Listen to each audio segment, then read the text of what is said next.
정혜진이라는 여성이 들어선 이후 광주시 안지은 나의 평온한 생활은 완전히 뒤바뀌었다.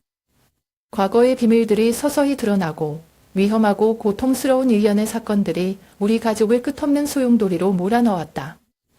혜진은 원한을 품었을 뿐만 아니라 아버지, 어머니, 그리고 저 자신에 대해 제가 알지 못했던 것들을 드러냈습니다.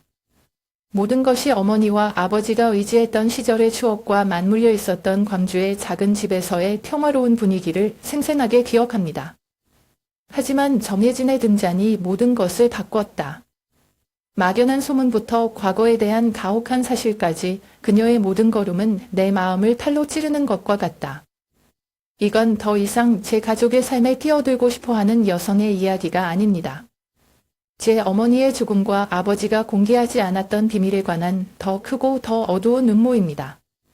나는 가만히 있을 수 없다. 진실은 아무리 고통스럽더라도 드러나야 한다.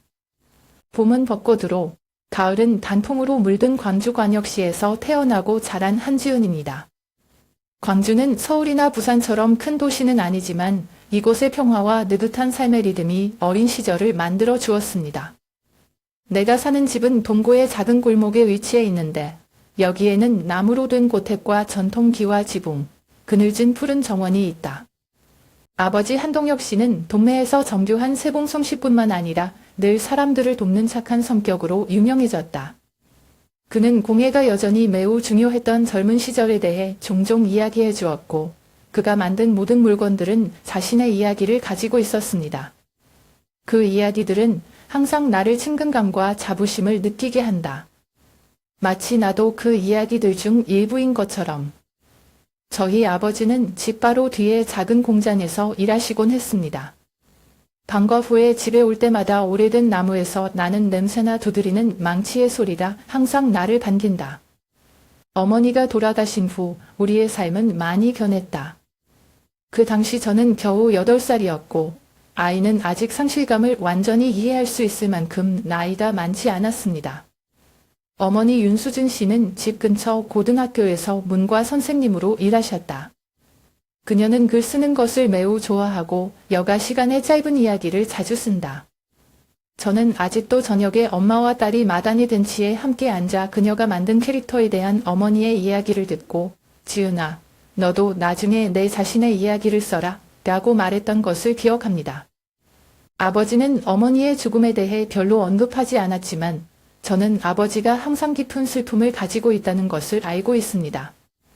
그럼에도 불구하고 그는 나에게 사랑의 부재를 느낀 적이 없다.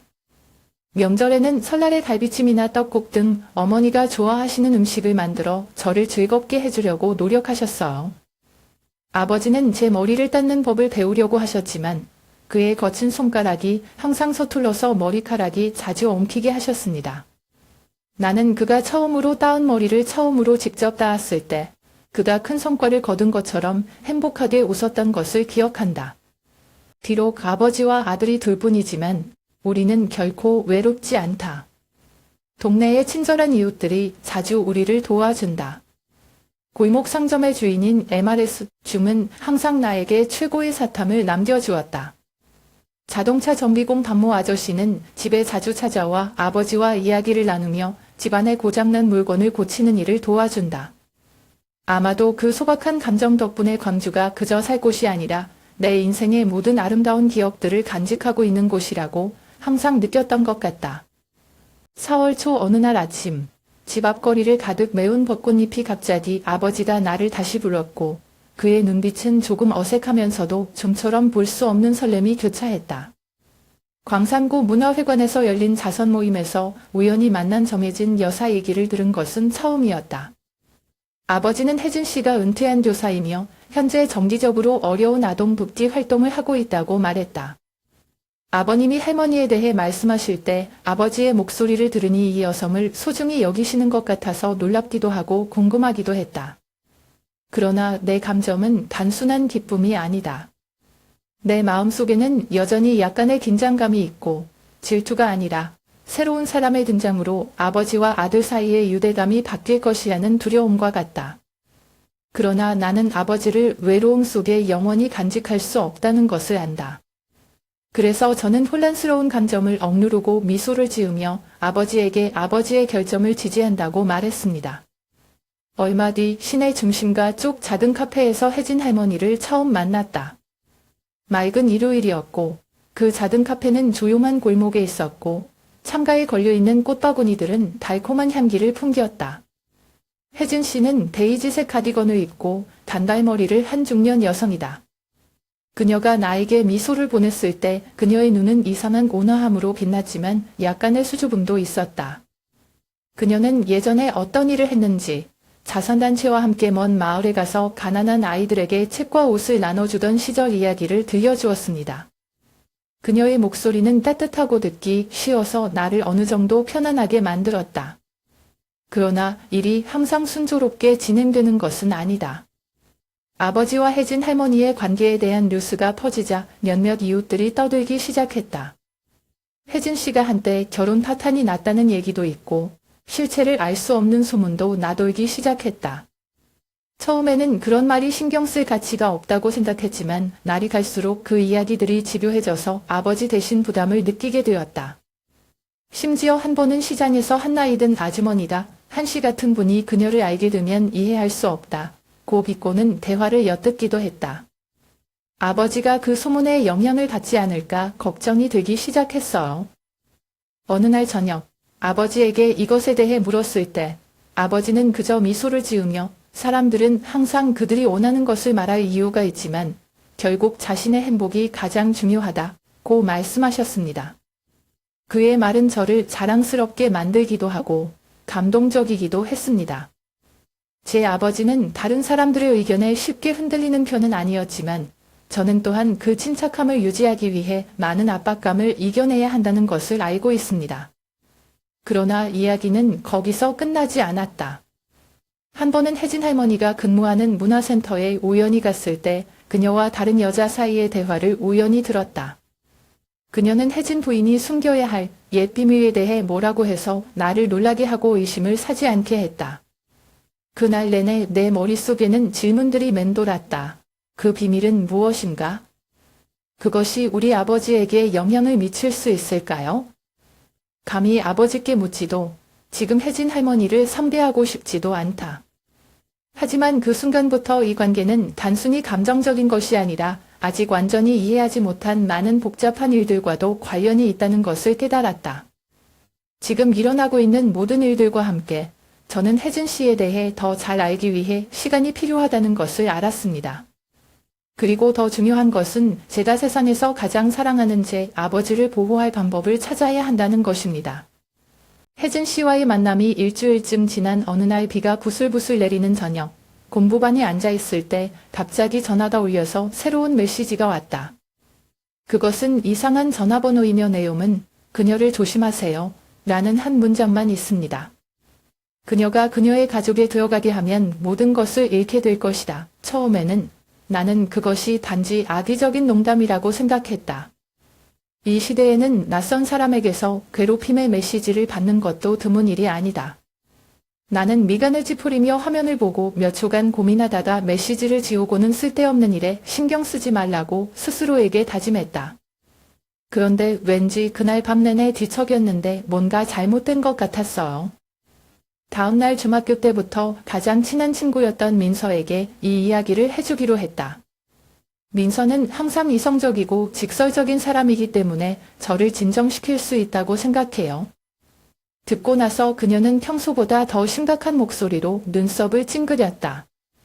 지은아, 진짜 뭔가 숨겨져 있다고 생각하지 않아? 나쁘다고 하는 건 아닌데 누가 먼저 주의를 주면 너도 좀 알아봐야겠다. 반박하려 했지만 민서의 말도 일리가 있다는 것을 부인할 수 없었다. 고민 끝에 적어도 지금은 아버지에게 이 얘기를 하지 않기로 했다. 그 대신 혜진 씨를 둘러싼 사소한 일에도 신경을 많이 쓰기 시작했어요. 어느 늦은 오후, 간식을 좀 사려고 재래시장 앞을 걸어가고 있는데 혜진 부인이 낯선 남자와 이야기를 하고 있는 것을 우연히 발견했어요. 그는 다소 긴장한 표정이었고 끊임없이 신문하는 듯한 몸짓을 했고 혜진 여사는 주위를 두리번거리며 아무도 눈에 띄지 않기를 바라는 듯했다. 궁금해서 근처 상점 뒤에 조용히 숨어서 들으려고 노력했지만 시장의 먼 거리와 시끄러운 소리 때문에 빚, 과, 이야기를 비밀로 해 라는 몇 단어만 언뜻 들었다. 내 심장이 갑자기 뛰었다. 빚진 돈? 숨겨야 할 일이 뭐야? 나는 침착하려고 노력했고 그들이 우리 가족과 상관없이 개인적인 이야기만 하고 있을 수 있다고 스스로에게 말했다. 근데 그때 혜진 할머니 이미지가 밤내내 저를 괴롭혔어요. 일주일 후 그 이상한 전화번호는 나는 당신에게 경고했습니다. 라는 메시지를 또 보냈습니다. 못 믿겠으면 그녀의 과거를 확인하세요. 이번 메시지는 저를 더 이상 무관심할 수 없게 만들었습니다. 혜진 씨에 대해 좀 더 깊이 알아보기로 했어요. 혜진 할머니가 예전에 살던 동네 이웃들에게 수소문하는 것부터 시작했다. 그녀의 옛 동네에서 떡을 파는 한 할머니가 나에게 말했다. 혜진아, 그녀는 그때 전 남편과 곤경에 처한 적이 있어요. 사람들은 그가 빚 때문에 파산했다고 말하지만 누가 그랬는지는 분명하지 않다. 그 말을 들으니 나는 의심할 수밖에 없었다. 제가 들은 것과 그녀의 현재 상황 사이에는 어떤 연관성이 있을까요? 혜진 씨에 대한 소문도 사실무근에 지나지 않는 것일까? 절정은 어느 날 저녁, 아버지가 혜진 여사를 집으로 초대해 몇 명의 친척들과 식사를 하자고 했을 때였다. 듣자 하니 나는 어떻게 반응해야 할지 모르겠다. 직접 반대할 수는 없지만 마음은 착잡하다. 나는 그녀가 우리 삶에 더 깊이 들어가도록 하기 전에 모든 것을 명확히 해야 한다. 제가 그녀를 직접 대면해야 할까요? 아니면 아버지에게 모든 이야기를 해야 할까요? 이런 질문들이 머릿속에서 맴돌았고 첫 메시지를 받은 이후로 생각했던 것보다 더 심각해졌다는 것을 알았습니다. 혜진 할머니의 등장은 집안 분위기뿐만 아니라 예상치 못한 물결을 일으켰다. 번 돈 한 푼 소중히 여기던 아버지가 갑자기 달라졌다. 어느 주말 아침, 제가 집에 내려갔을 때 저는 아버지가 작업장에 재료를 운반하기 위해 쓰던 낡은 작은 트럭을 닦고 있는 것을 보았습니다. 그것은 우리 아버지가 10년 넘게 함께 해오신 차인데 우리 삶에 없어서는 안 될 부분이었다. 나는 아버지에게 무엇을 할 거냐고 물었고 그는 간단히 대답했다. 나는 그것을 팔 것이다. 더 이상 사용할 필요가 없다. 이 소식은 나를 놀라게 했다. 차는 차량일뿐만 아니라 아버지의 수년간의 고생과 관련된 추억이기도 하다. 비록 아버지가 더 이상 쓸 필요가 없다고 하셨지만 저는 모든 것이 거기서 그치지 않는다는 것을 압니다. 얼마 지나지 않아 아버지는 거의 반평생을 건설하는 데 보냈던 공예품 공장 전체를 팔려고 계획하고 있다고 덧붙였다. 그는 혜진 씨가 아주 잠재력이 있는 사업을 막 소개했는데 둘 다 안정된 미래를 가질 수 있도록 투자하고 싶다고 말했습니다. 그 말을 듣고 저는 더 이상 가만히 있을 수 없었습니다. 자, 왜 공장을 팔아야 합니까? 이게 아버지가 수년 동안 해온 전부잖아. 나는 주체할 수 없어 거의 소리를 지를 뻔했다. 지은아, 내가 뭘 하는지 모르는 것처럼 말하지 마. 아버지는 미래를 위해 그렇게 하셨고 아버지뿐만 아니라 저를 위해 그렇게 하셨습니다. 아버지의 목소리는 차갑고 거의 일어나지 않은 일입니다. 일이 이렇게까지 갈 줄은 몰랐다. 늘 침착하고 이성적인 아버지는 이제 내가 종잡을 수 없는 어떤 것에 사로잡혀 있는 것 같다. 아버지 말에 따르면 혜진 씨가 소개한 프로젝트는 그녀가 고수익이라고 보증하는 커피 체인점에 투자하는 것이었습니다. 하지만 저는 아버지께서 설문조사나 토론에 대해 말씀하시는 것을 들어본 적이 없습니다. 단지 할머니의 조언에 의존했습니다. 혜진 씨랑 개인적으로 얘기할 수 있는 기회를 찾으려고요. 어느 날 오후, 저는 할머니를 시내에 있는 커피숍에서 만나기로 했습니다. 나는 솔직하게 물었다. 아버지의 공장을 파는 것이 옳은 결정이라고 생각하세요? 혜진 씨는 처음에는 놀랐지만 나중에 옅게 웃었다. 지은아, 내가 아버지를 걱정하는 것을 이해해. 하지만 때때로 사람들은 더 나은 것을 얻기 위해 오래된 것을 포기해야 한다. 아버지가 이걸 모를 것 같아요?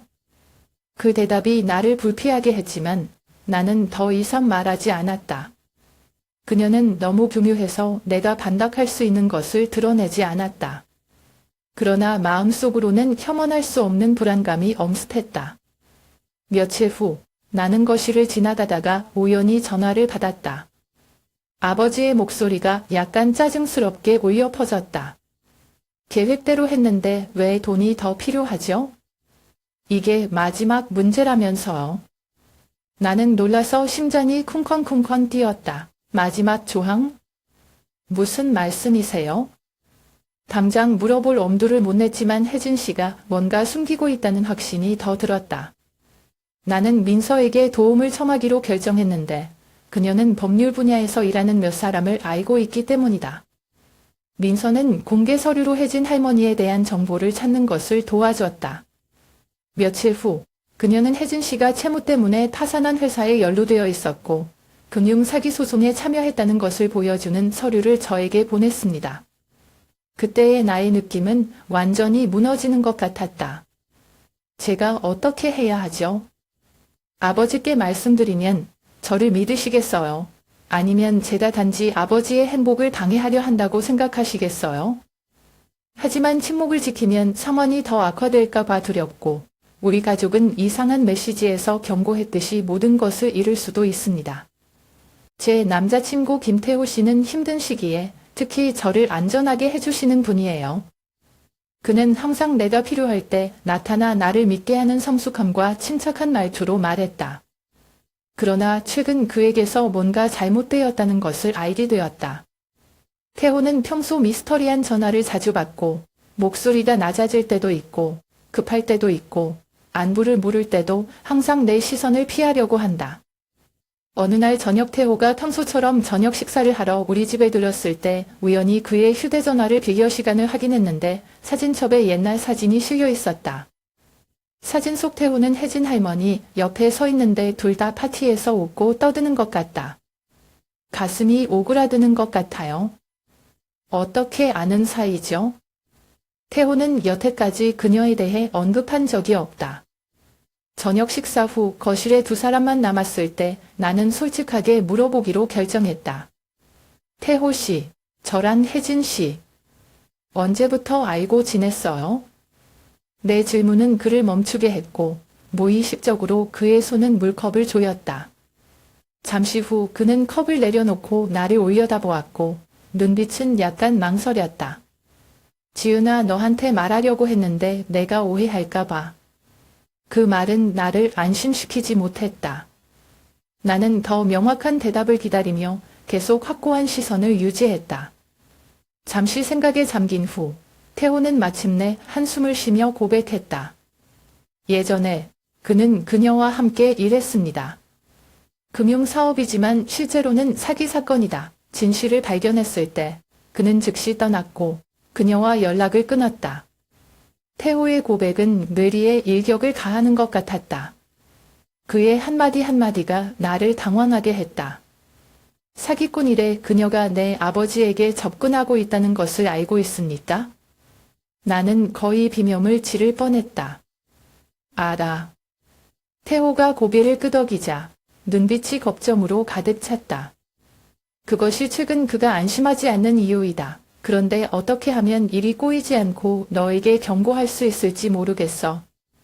여기까지 들으니 분노가 폭발했다. 당신은 내가 더 일찍 알 자격이 있다고 생각하지 않나요?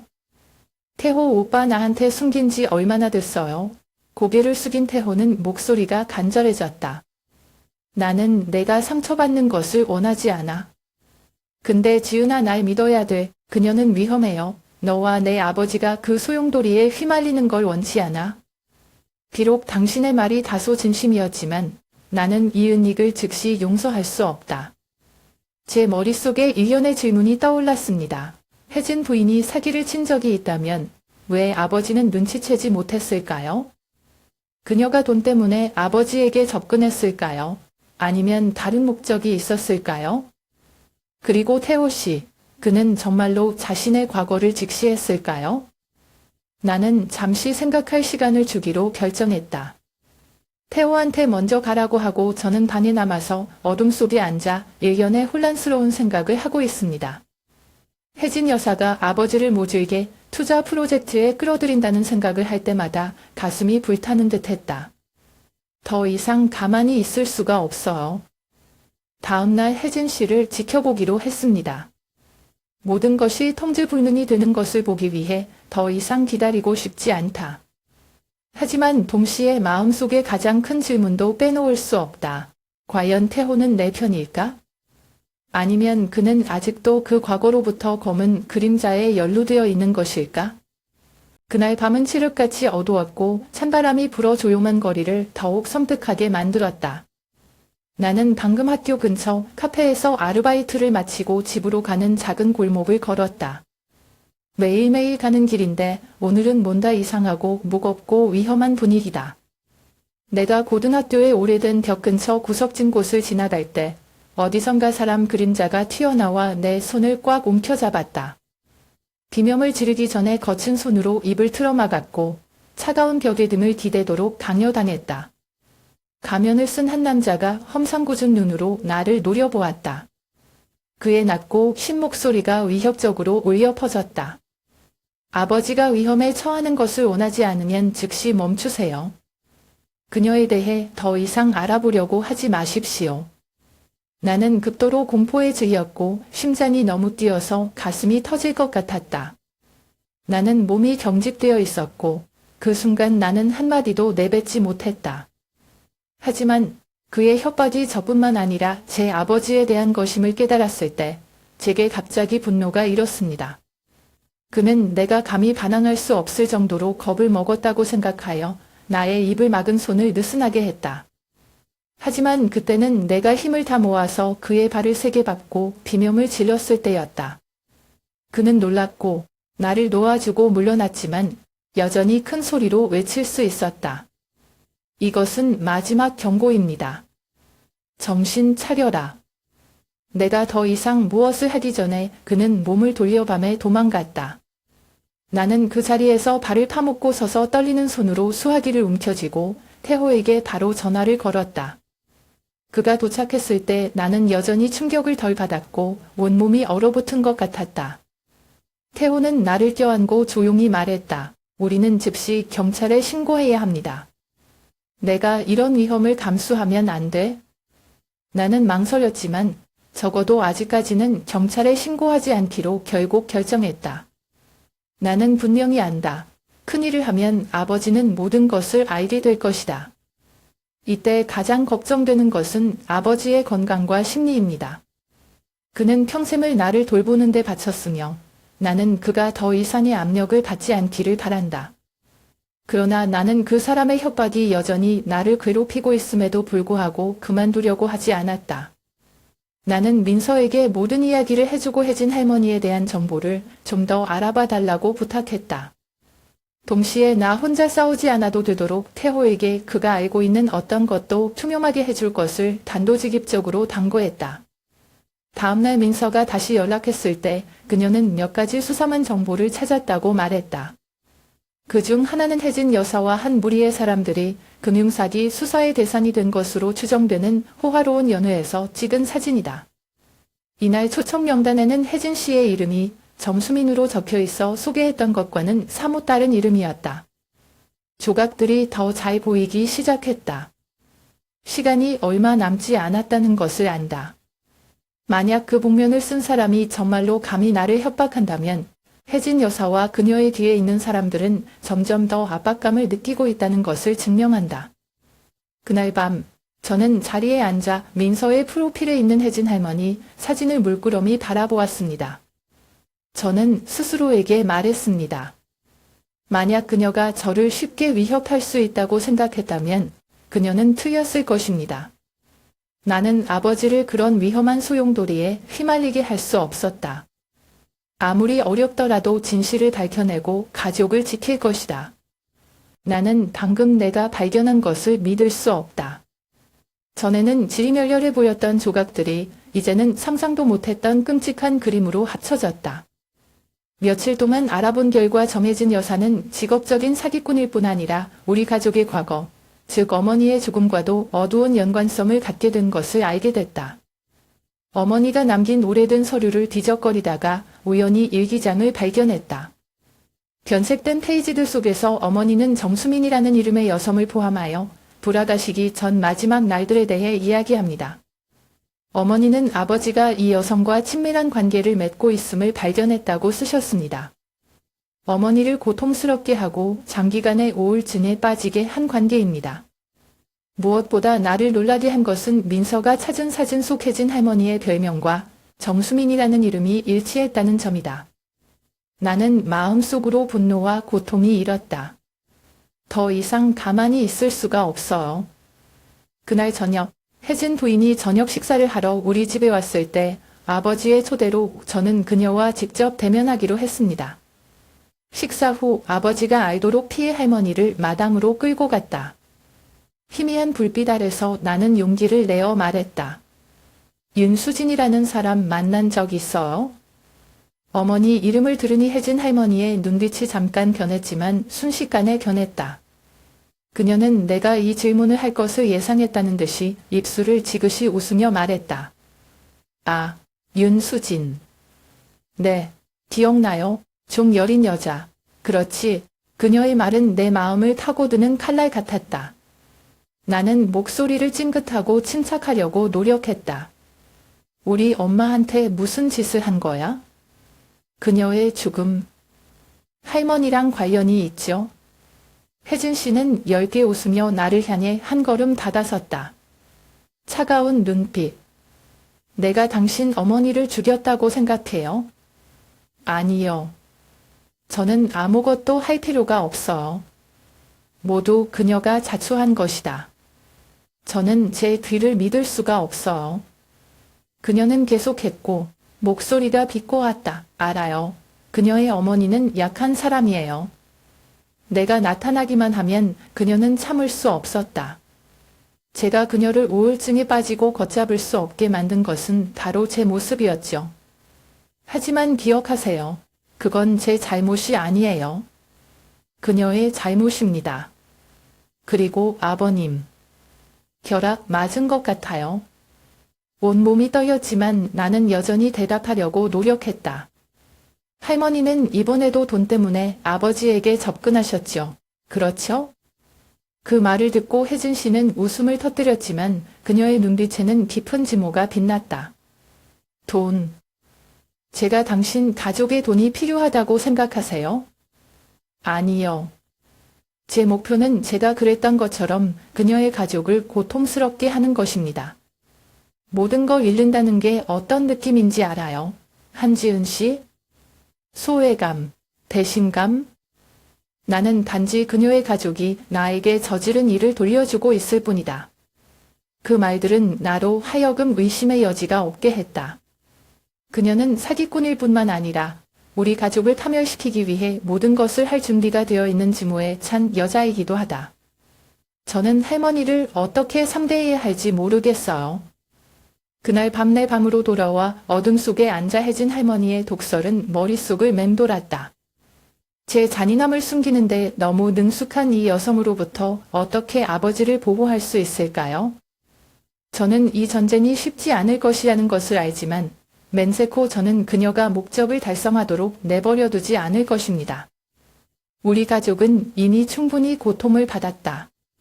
나와 태호는 내 생일을 핑계로 집에서 작은 파티를 열기로 했지만 사실은 아버지 앞에서 혜진 할머니의 진면목을 폭로하는 것이었다. 이 계획은 아주 잘 준비되었다. 태호 씨는 금융사기부터 암암리의 관계까지 암암리의 정보를 수집해 혜진 씨의 과거에 대한 증거를 마련했다.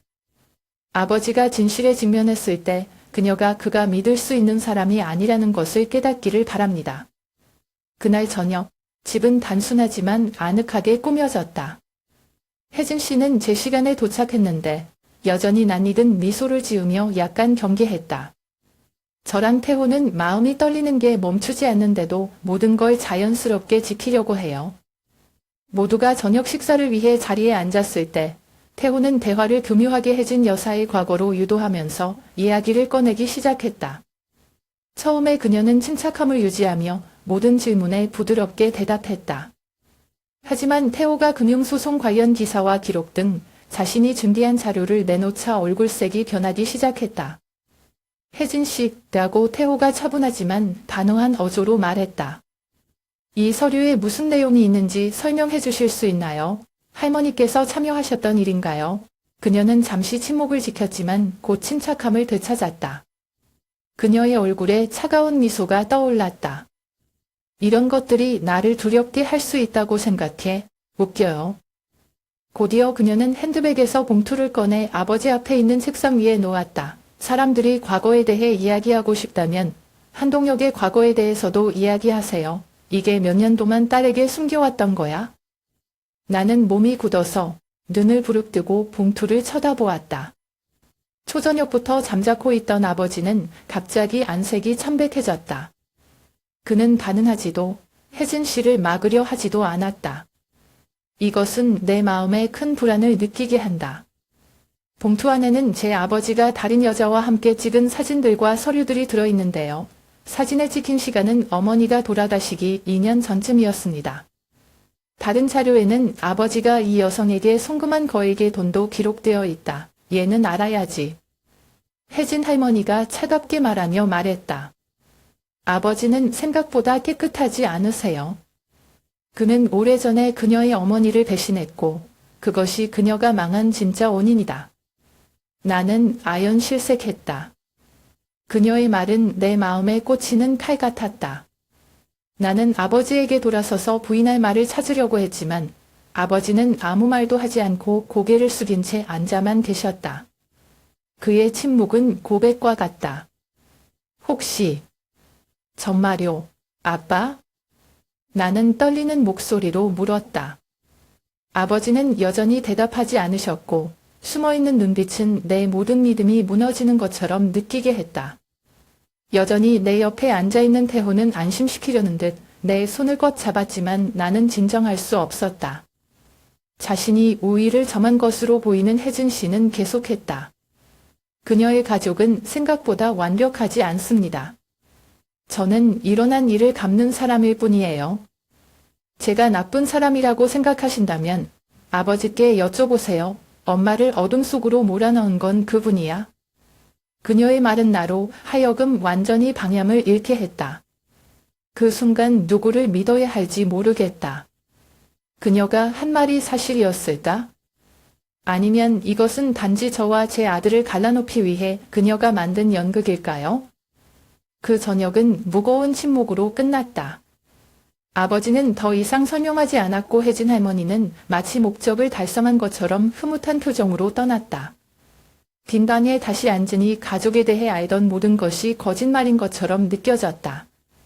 하지만 마음속 깊이 나는 여기서 멈출 수 없다는 것을 안다. 진실이 아무리 고통스럽더라도 나는 이 이야기를 누가 실제로 조종하고 있는지 이해하기 위해 모든 것을 찾아야 한다. 혜진 씨인가요? 아니면 제 아버지의 과거인가요? 그가 항상 숨기려 했던 건가요? 나는 내가 그 어느 때보다 강해져야 한다는 것을 알고 있다. 왜냐하면 이것은 단지 진실에 대한 이야기가 아니라 우리 가족의 생존이기 때문이다. 그 긴장감 넘치는 저녁 식사 후 나는 묘한 공허감을 느끼며 다음날 아침에 잠에서 깨어났다. 그 집은 무서울 정도로 조용했고 내가 가장 먼저 알아차린 것은 아버지가 집에 안 계셨다는 것이었다. 그는 메시지를 남기지 않았고 전화도 연락할 수 없었다. 불안함에도 불구하고 나는 그가 아마도 지난 밤에 일어난 일을 생각하러 나갔을 것이라고 스스로를 안심시켰다. 그러나 아버지로부터 소식이 없으면서 하늘이 어두워지기 시작했을 때 내 걱정은 공포로 바뀌기 시작했다.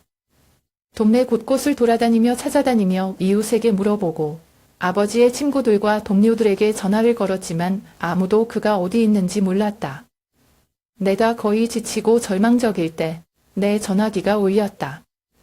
영상과 함께 이상한 번호로 붙어온 메시지입니다. 저는 떨면서 비디오를 보았는데 가장 먼저 떠오른 것은 어두운 방에서 의자에 묶인 제 아버지였습니다. 그는 지치고 겁에 질려 보였지만 침착하려고 노력했다. 곧이어 혜진의 목소리가 차갑고 위협적으로 울려 퍼졌다. 한지은, 아버지를 구하고 싶다면 집, 공예품, 그리고 그가 소유한 모든 것을 주세요. 그렇지 않으면 그를 다시 볼 것을 기대하지 마십시오. 나는 몸이 뻣뻣해서 손으로 전화기를 꽉 쥐었다. 심장이 너무 빨리 뛰어서 터질 것 같았다. 제 머리는 혼란스러운 생각들로 가득 차 있지만 한 가지 확실한 것은 아버지를 위험에 빠뜨릴 수 없다는 것입니다. 광주 외곽에 위치한 버려진 창고인 주소와 함께 메시지. 생각할 시간도 없이 나는 즉시 약속 장소로 갔다. 태호가 나 혼자 행동하지 말라고 충고했음에도 불구하고 나는 일어난 모든 일을 내가 그를 믿을 수 있을지 모르기 때문에 그에게 알리지 않기로 결정했다. 그런데 막상 도착하니 뜻밖의 일이 일어났다. 태호가 거기 서서 나를 기다리고 있었는데 눈빛이 회한으로 가득 찼다. 나는 놀라움과 동시에 화가 나서 걸어갔다.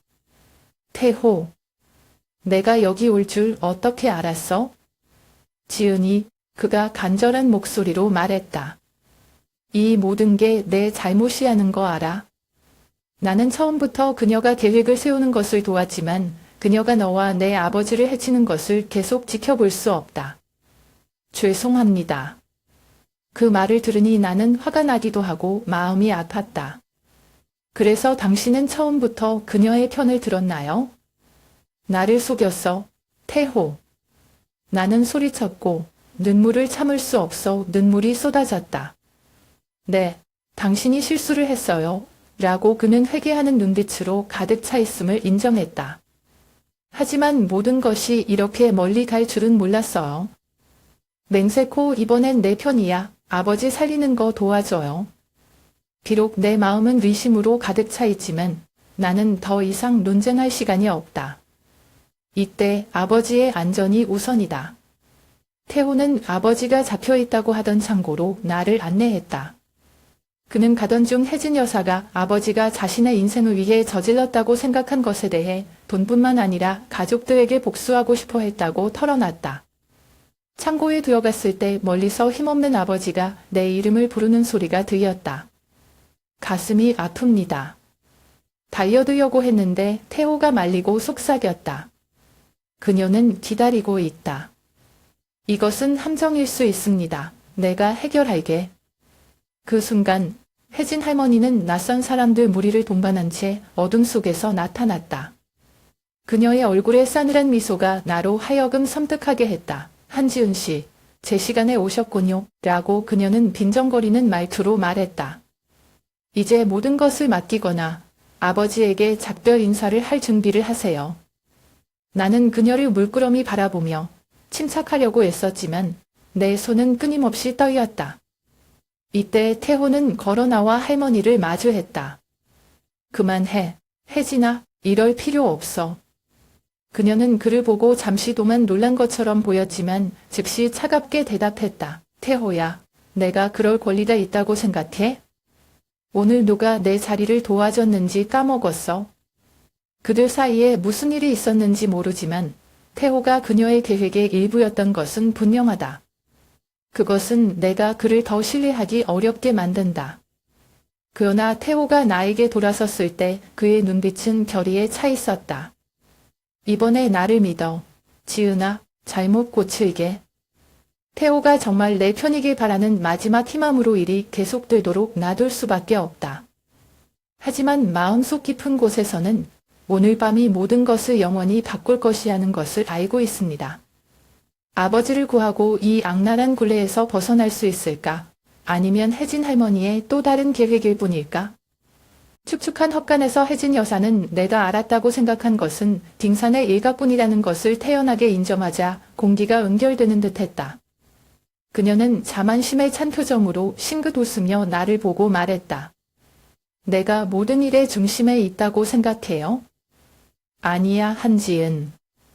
저는 더 큰 계획의 일부일 뿐이에요. 모든 것의 배후에 있는 진정한 사람은 당신이 두려워해야 할 사람이다. 등줄기를 따라 한파가 몰아치는 느낌에 나는 몸을 움츠렸다. 그녀가 언급한 다른 사람은 누구입니까? 왜 그들은 우리 가족을 겨냥했을까요? 제가 말을 하려 했지만 혜진 부인이 손을 들어 제지하고 계속 말하자 도전적인 어조로 가득 찼습니다. 어머니 윤수진 씨는 우연이 아닌 죽었습니다. 모든 것이 이미 계획되어 있다.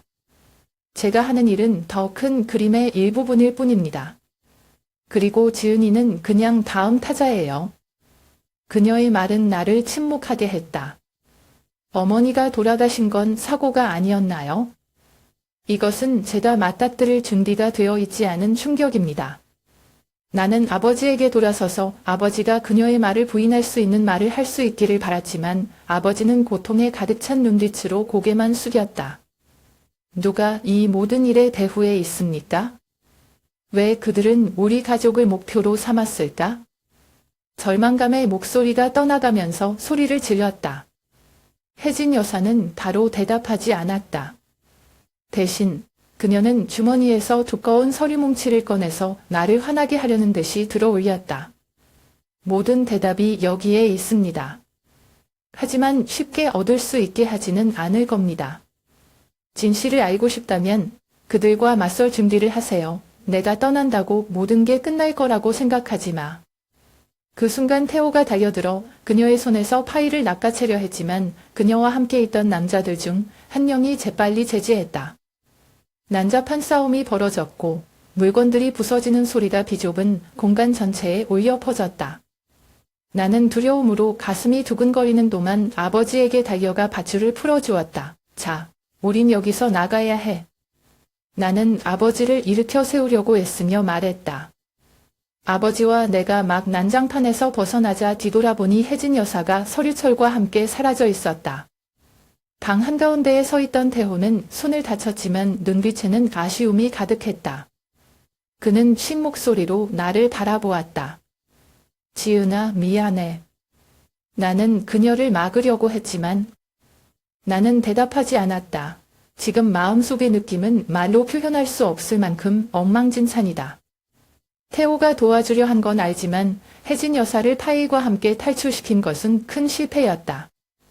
제 가족, 어머니의 죽음에 대한 가장 큰 비밀은 이제 적의 손에 넘어갔습니다. 아버지는 창고에서 끌려나온 후 돌아오는 내내 조용했다. 그는 그가 말하고 싶은 것보다 더 많이 알고 있는 것 같지만 나는 감히 강요할 수 없다. 나는 그의 음울한 눈빛을 볼 때마다 가슴이 뭉클해지는 것을 느꼈다. 그날 밤 저는 제 방에 앉아서 휴대폰을 쳐다보며 다음 단계를 어떻게 해야 할지 궁금했습니다. 이건 서곡일 뿐이야 라고 혜진 할머니의 말이 머릿속에 계속 맴돌았다. 누가 진짜 배후에 있나요?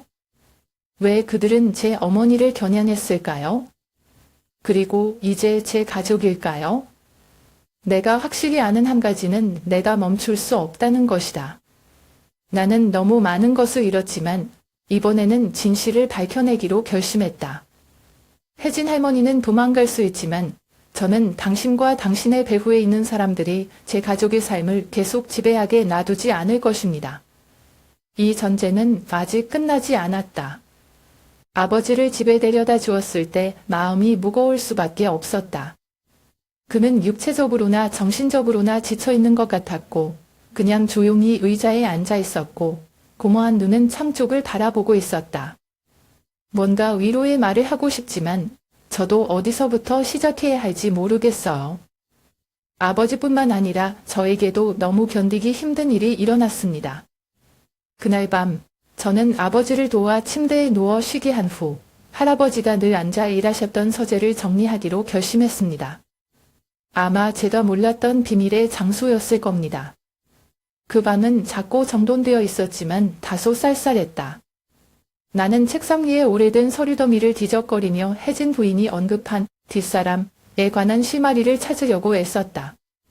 수색하던 중 우연히 자물쇠 달린 서랍 속에 잘 숨겨져 있는 봉투를 발견했다. 봉투 안에는 일본행 항공권과 함께 달신자 주소가 없는 짧은 편지와 함께 출발 날짜가 이틀 앞으로 다가왔다. 편지에는 단 한 줄의 글자가 있다.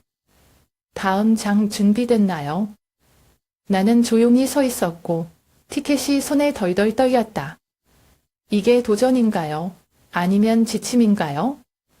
왜 일본이죠? 혹시 이 편지를 보낸 사람이 우리 어머니의 죽음과 관련이 있는 걸까요? 아니면 혜진 할머니가 언급했던 게임의 일부일 뿐일까요? 그 질문들은 제 머릿속에서 맴돌았고 아무 대답도 없었습니다. 나는 서재를 나와 표를 손에 들고 아버지를 바라보았다. 그는 자고 있었지만 얼굴에 피로가 여전히 선명했다. 나는 침대 옆에 앉아서 할아버지를 오랫동안 바라보았다. 이 사람은 평생을 나를 양육하고 나쁜 일로부터 나를 보호하는데 바친 사람이다. 그러나 이제 나는 그가 이 고통의 소용돌이에 휘말리는 것을 볼 수밖에 없다. 나는 아버지의 손을 부드럽게 잡고 스스로에게 다짐하듯 속삭였다. 나는 모든 것이 이렇게 끝나도록 두지 않을 것이다. 무엇이든 직면해야 진실을 찾을 수 있다. 일본에 가기로 한 결정은 모험적인 조치였다는 것을 알고 있다. 하지만 제 어머니를 어둠 속으로, 그리고 이제 제 아버지인 사람들이 계속 유유히 지내게 할 수는 없습니다. 만약 이게 새로운 잔이라면 저는 제 방식대로 이 잠을 쓸 것입니다. 겁도 없고 고개도 돌리지 않고요. 비행기표는 내 손에 쥐어져 있었는데 마음의 혼란 속에서 작은 불길이 치솟기 시작한 것 같았다. 나는 갈 것이고 앞길이 아무리 캄캄해도 가족을 지키기 위해 모든 것을 할 것이다.